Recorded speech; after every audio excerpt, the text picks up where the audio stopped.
बच्चों, मेरा नाम पवन कुमार है। आप सभी को द किड्स स्टडी में स्वागत करता हूँ। आज ऑक्सफोर्ड जूनियर इंग्लिश ट्रांसलेशन का प्रथम चैप्टर है, जिसका थ्योरी पहले पढ़ेंगे। थ्योरी पढ़ने के बाद ट्रांसलेशन बनाना सीखेंगे हिंदी से इंग्लिश में। ठीक है। फिलहाल ट्रांसलेशन बनाने का जो बेसिक रूल है उसके बारे में समझेंगे। कर्ता क्या है, सेंटेंस क्या है, इस सब के बारे में सीखेंगे। तो चलिए बेसिक पॉइंट्स को डिस्कस करते हैं और बताते हैं। सबसे पहले Oxford junior English translation exercise एक है। इसमें हम सीखेंगे use of am, is, are, full details. उसके बाद इसमें इसका रूल सीखेंगे, स्ट्रक्चर एग्जांपल्स देखेंगे, फिर affirmative sentence, negative sentence, interrogative sentence and WS sentence क्या होता है, इसके बारे में जानेंगे। और फिलहाल बेसिक पॉइंट को डिस्कस कर लेते हैं। ऐसे बेसिक पॉइंट्स होता क्या है, जैसे मैथ बनाते हैं उससे पहले हम थ्योरी पढ़ते हैं, उसी प्रकार ट्रांसलेशन बनाने से पहले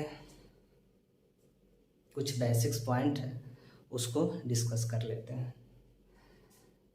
तो किसी भी चैप्टर्स के रूल, स्ट्रक्चर, एग्जाम्पल्स आदि चीज़ों को सीखने के पहले उसके बेसिक्स पॉइंट्स को सीखना ज़रूरत होता है, क्योंकि यह होते हैं बेसिक से लेकिन काफ़ी उपयोगी होते हैं।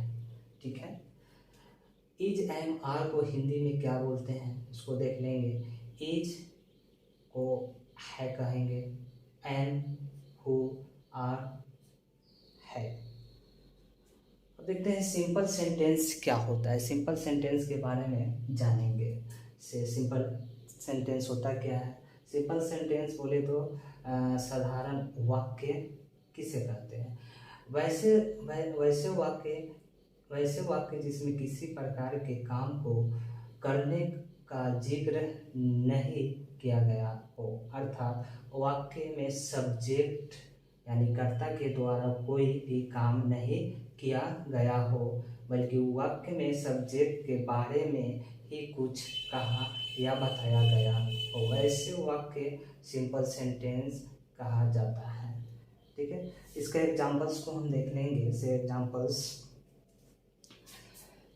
को हम देखेंगे। वह बीमार है, ही इज इल। वह बहुत तेज है, ही इज वेरी इंटेलिजेंट। तो यहाँ पर जो वह है वह क्या है, सब्जेक्ट है यानी कर्ता है।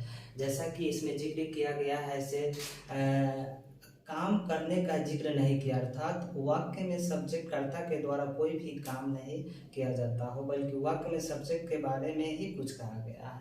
तो यहाँ पे वह जो है वह सब्जेक्ट है। तो इसमें इसके बारे में क्या कहा जा रहा है, सब्जेक्ट के बारे में कुछ कहा या बताया गया हो। तो क्या बताया जा रहा है यहाँ में, तो सब्जेक्ट के बारे में बताया जा रहा है। से वह बीमार है, क्या है, वह बहुत तेज है। स्पष्ट रूप से पता चलता है से सब्जेक्ट के बारे में ही बताया जा रहा है। से वह बीमार है और वह बहुत क्या तेज है। ठीक है। आगे हम देखते हैं सब्जेक्ट किसे कहते हैं यानी कर्ता किसे कहते हैं। सिंपल सेंटेंस के वाक्य में जिसके बारे में जिक्र किया गया हो, अर्थात जिसके बारे में कुछ कहा गया या बताया गया हो, उस वाक्य का सब्जेक्ट कहा जाता है।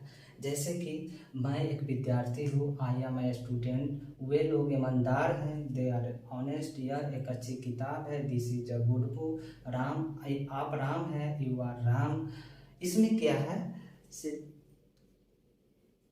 जिसके बारे में कुछ कहा गया या बताया गया उसको सब्जेक्ट कहा जाता है। तो देखिए यहाँ पे क्या है, से मैं है, वे लोग है, यह है, आप है, ये सब करता है ना। वाक्य में इन्हीं के बारे में बताया गया है, इन्हीं के बारे में बताया जा रहा है। से क्या है, मैं एक विद्यार्थी हूँ। तो सब्जेक्ट के बारे में बताया जा रहा है। से क्या, मैं एक विद्यार्थी हूँ। वे लोग ईमानदार हैं, वे लोग ईमानदार है, तो इसके बारे में बताया जा रहा है। सो वे लोग क्या है, ईमानदार है। तो यहाँ पर यह सब्जेक्ट है और यह एक अच्छी किताब है। तो यह यहाँ पर सब्जेक्ट है, इसके बारे में बताया जा रहा है। आप राम है, तो किसके बारे में बताया जा रहा है, तो राम के बारे, यानी कि आपके बारे में बताया जा रहा है। से आप एक राम है, यहाँ पे सब्जेक्ट है, इसी के बारे में बताया जा रहा है। आगे प्रोनाउंस कौन कौन से है देख लेते हैं। प्रोनाउंस आई है, जिसका मतलब मैं होता है, मैं होता है, वी है, हम या हम लोग होता है। दे का मतलब वे लोग होते हैं। ही वह पुल्लिंग के लिए, सी वह स्त्रीलिंग के लिए, इट वह होता है निर्जीव वस्तु के लिए, यू यानी तुम लोग, और आप लोग होता है। इन सब का प्रयोग किसी भी वाक्य में सब्जेक्ट के रूप में किया। चलिए आगे देखते हैं। आगे देखते हैं पर्सन कितने प्रकार के होते हैं। तो अंग्रेजी ग्रामर के अनुसार पर्सन 3 प्रकार के होते हैं। First person, second person, third person. First person का होता है उत्तम पुरुष, सेकेंड पर्सन मध्यम पुरुष, और थर्ड पर्सन जो होता है अन्य पुरुष। तो याद है, एक वचन, द्विवचन और बहुवचन है, इसको संस्कृत में कहते हैं। ठीक है, फर्स्ट पर्सन के बारे में हम देखते हैं। फर्स्ट पर्सन, इस पर्सन के अंतर्गत आई वी आते हैं, जिसमें आई सिंगुलर और वी जो प्लुरल होता है। सेकेंड पर्सन के बारे में जानते हैं। इस पर्सन के अंतर्गत यू आता है, जो कि सिंगुलर में भी होता है और प्लुरल में भी होता है। थर्ड पर्सन, इसके अंतर्गत ही, she, it, this, that singular में आता है। दे, दीज, दोज प्लुरल में आता है। ठीक है, नंबर कितने प्रकार के होते हैं। नंबर 2 प्रकार के होते हैं। पहला सिंगुलर नंबर है। इसमें एक का बोध होता है, जैसे I, we, I, he, she, it, this, that, you, ये सब सिंगुलर के अंतर्गत आते हैं। प्लुरल नंबर भी देखते हैं। प्लुरल नंबर 1 से अधिक का बोध होता है। इसमें we, you, they, these, those, ये सब प्लुरल नंबर के अंतर्गत आते हैं। आई का मतलब मैं, ही का मतलब वह, सी का मतलब वह, इट का मतलब भी यह होता है, दिस यह होता है, दैट वह होता है, यू तुम लोग, आप लोग होता है। ठीक है, उसी प्रकार वी हम लोग, यू तुम लोग, आप लोग, दे वे लोग, वे दिल ये सब, ये लोग, वे बच्चे इत्यादि होता है। ये सारे पॉइंट जो दिया गया है, ये सारे पॉइंट दिया गया है, जो ऊपर बताया गया है, उसका सभी पॉइंट को एक साथ टेबल के माध्यम से हम लोग समझते हैं। टेबल के माध्यम से समझते हैं। अब यहाँ पे टेबल बन गया है। टेबल यहाँ पे person, first person, second person, third person, यहाँ पर जो है नंबर, सिंगुलर नंबर और प्लुरल नंबर दे दिया गया है। देखिए, फर्स्ट पर्सन के सिंगुलर नंबर में आई आता है और वही प्लुरल नंबर में वी आता है। ठीक है, सेकेंड पर्सन के सेकेंड पर्सन के सिंगुलर नंबर में यू आता है और प्लुरल नंबर में भी यू आता है। थर्ड पर्सन में he, she, it, this, that, Ram, Geeta, Mohan और व्यक्ति का नाम जो है सिंगुलर नंबर में आता है। वही प्लुरल नंबर में दिस, दोज, बॉयज, गर्ल्स इत्यादि, ये सब प्लुरल नंबर के अंतर्गत। इसके साथ एम और किसके साथ इज तथा किसके साथ आर का प्रयोग होता है। चलिए देखते हैं। से आई के साथ एम का प्रयोग होता है। ही, सी, इट एक पर्सन का नाम हो और वह सिंगुलर हो, सिंगुलर नाउन के साथ इज का प्रयोग होता है। ठीक है, we, you, they, the boys और प्लुरल नाउन हो, उसके साथ आर का प्रयोग किया जाता है। दिस डैट के साथ इज का प्रयोग करेंगे, दिस दोज के साथ आर का प्रयोग करेंगे। एम इज आर वाले वाक्य की पहचान कैसे होती है, इसके बारे में जानेंगे। जब हिंदी वाक्य के अंत में हो, है, हो मुख्य क्रिया के रूप में रहता है, तब एम इज आर का प्रयोग किया जाता है। नोट में हम देख लेंगे, जब वाक्य के अंत में हो है मुख्य क्रिया के रूप में रहता है, तब वाक्य के कर्ता के अनुसार एम इज आर का प्रयोग किया जाता है। आगे पॉइंट है, एम इज आर का प्रयोग कब किया जाता है। एम इज आर का प्रयोग कब किया जाता है, तो एम इज आर का प्रयोग किसी व्यक्ति, वस्तु, स्थान इत्यादि के वर्तमान अवस्था, विशेषता, गुण, अवगुण, स्वभाव, पोस्ट, लोकेशन, कंडीशन, रिलेशन इत्यादि बताने के लिए किया जाता है। समझ में आया।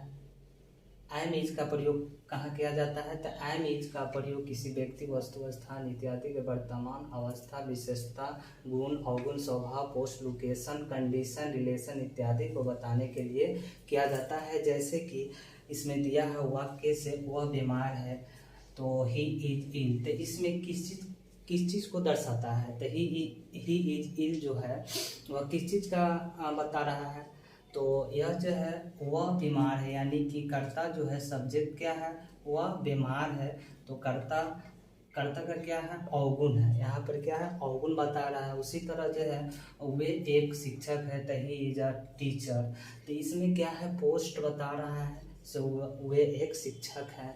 उसी प्रकार वह बहुत अच्छी लड़की है, तो सी इज अ गुड गर्ल, तो यहाँ पर क्या है, गुण को दर्शा रहा है, सो वह एक अच्छी लड़की है। उसके बाद जो है यह बहुत अच्छा मोबाइल है। उसी प्रकार it is a very good mobile, यहाँ पर जो यह जो है ये भी मोबाइल के गुण के बारे में बताया जा रहा है, इससे मोबाइल बहुत अच्छा है। अभी मैं घर पर हूँ, तो I am at home now, यहाँ पर जो है घर यानी कि लोकेशन के बारे में बताया जा रहा है, इससे अभी मैं घर पर हूँ। पटना बिहार की राजधानी है, तो Patna is the capital of Bihar, तो यहाँ पर जो है ना किसी जगह की बात, स्थान की बात जो है यहाँ पे बताया जा रहा है। सभी एक ही जगह टेबल के माध्यम से हम लोग समझेंगे। Use of am is are, ये सब पहले बताए हैं, इसे कहाँ कहाँ प्रयोग होता है, इसका प्रयोग कहाँ कहाँ पे होता है, और अब टेबल के माध्यम से हम लोग समझेंगे।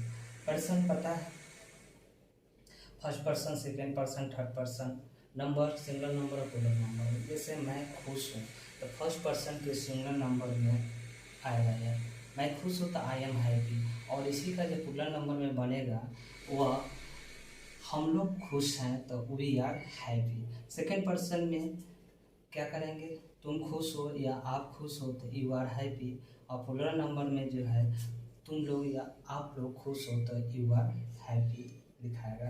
ठीक है। थर्ड पर्सन में देखेंगे, सुबह खुश है, राम खुश है, तो ही इज हैप्पी और राम इज हैप्पी। वही थर्ड पर्सन के जो है प्लूरल नंबर में लिखेंगे, वे खुश हैं या वे लोग खुश हैं, लड़के खुश हैं, तो they are happy, the boys are happy. अब आगे देखेंगे, नेक्स्ट पॉइंट है अनुवाद करने का रूल्स। अनुवाद करने का रूल्स को देखेंगे। सबसे पहले क्या करेंगे, सबसे पहले सब्जेक्ट को लिखा जाता है वाक्य में। सबसे पहले क्या करेंगे, अनुवाद बनाते समय, ट्रांसलेशन बनाते समय हम लोग सब्जेक्ट को लिखेंगे।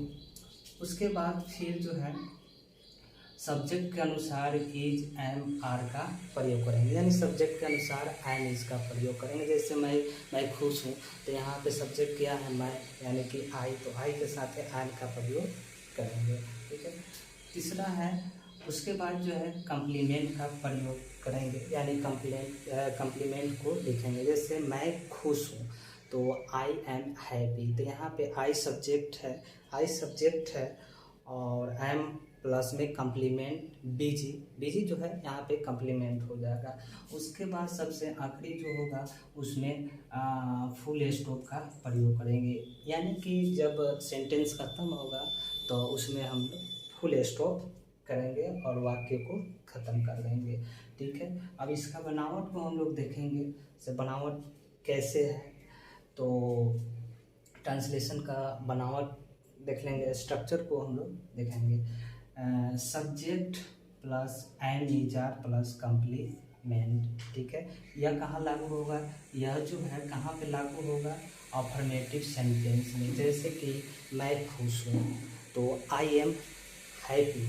ठीक है, आई एम हैप्पी, तो आई यहाँ पे सब्जेक्ट हो जाएगा, प्लस एम प्लस में बीजी यहाँ पे कम्प्लीमेंट हो जाएगा। ठीक है, दूसरा स्ट्रक्चर को देखते हैं, subject plus am is are plus not plus complement. जैसे मैं खुश नहीं हूँ तो आई एम नॉट हैप्पी। उसका तीसरा स्ट्रक्चर को देखेंगे, is am are subject plus complement. इसको कहेंगे इंट्रोगेटिव सेंटेंस। ठीक है, इंट्रोगेटिव सेंटेंस, और यह जो लागू होगा नेगेटिव सेंटेंस में। Is am are subject plus complement, यह जो है नेगेटिव सेंटेंस पे, क्या मैं खुश हूँ तो एम आई हैप्पी, इस तरह बनाएंगे। अब देखो उसके बाद अगला है सब is are am subject plus not plus complement, यानी कि यह है नेगेटिव इंट्रोगेटिव। जैसे क्या मैं खुश नहीं हूँ, क्या मैं खुश नहीं हूँ, क्या मैं खुश नहीं हूँ, तो एम आई नॉट हैप्पी। उसके बाद डब्ल्यू एच वर्ड आ जाएगा। डब्ल्यू एच वर्ड में जो है कौन कौन सा आ जाता है, तो व्हाट आएगा, व्हिन आएगा, व्हियर आएगा, व्हाई आएगा, हाउ आएगा और हु आएगा, ये सब डब्ल्यू एच वर्ड है। कम्प्लीमेंट का अर्थ जो होता है वह पूरक होता है। ठीक है, यह पूरक होता है, तो यहाँ पे डब्ल्यू एच वर्ड वाला है, what, when, why, where, how, who, is are plus complement. ठीक है, उसके बाद वही नेगेटिव वाला है, तो इसमें नोट लगाएंगे, उसके बाद कम्प्लीमेंट का प्रयोग करेंगे। मुझे आशा है कि जितने भी अभी टॉपिक्स पढ़ाए हैं आप लोगों को समझ में आया होगा। अगर समझ में आया हो तो वीडियो को शेयर करें, लाइक करें, कमेंट करें, अपने दोस्तों में शेयर करें।